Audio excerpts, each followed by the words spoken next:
بسم الله الرحمن الرحيم. بسم الله والصلاة والسلام على رسول الله.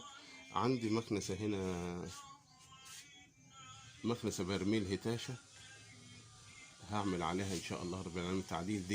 دي حليتها مش محتاجينها، ودي كمان شلتها عشان يبقى عندكم خبر.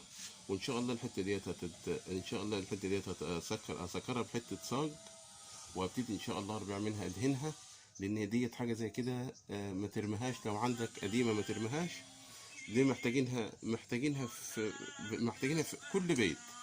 طبعا اكيد انتوا عرفتوا ديت هتتعمل ايه ان شاء الله رب العالمين. ادينا متابعين مع بعض باذن الله تعالى، وهنشوف كيف باذن الله تعالى هتظبط باذن الله. احنا كده جهزناها ونضفناها، سكرنا الفتحه ديت اللي هي اصلا بتاع البايب اللي هو بيبقى بيسحب التراب. وهنبتدي نرشها اهي.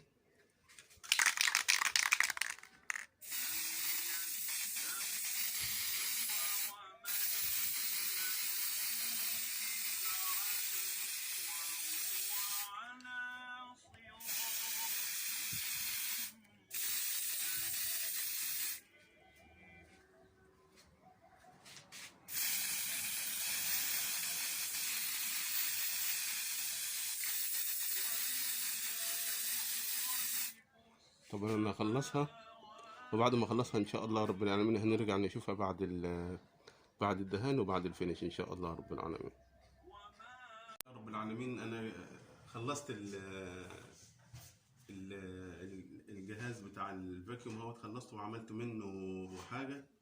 ديت حته شريحه الومنيوم، دهنتها وركبت لها مقبض كده، بقت جاهزه نحط فيها سله الله يكرمكم للزباله.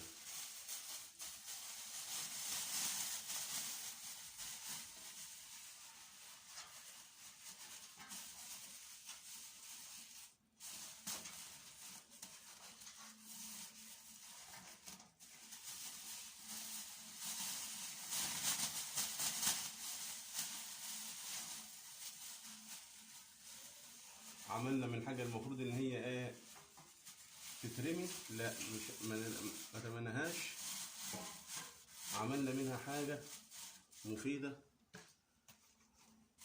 سله للزباله، سهله للاستعمال. شكرا ليكم وشكرا لكل اللي بيتابعني، والسلام عليكم ورحمه الله.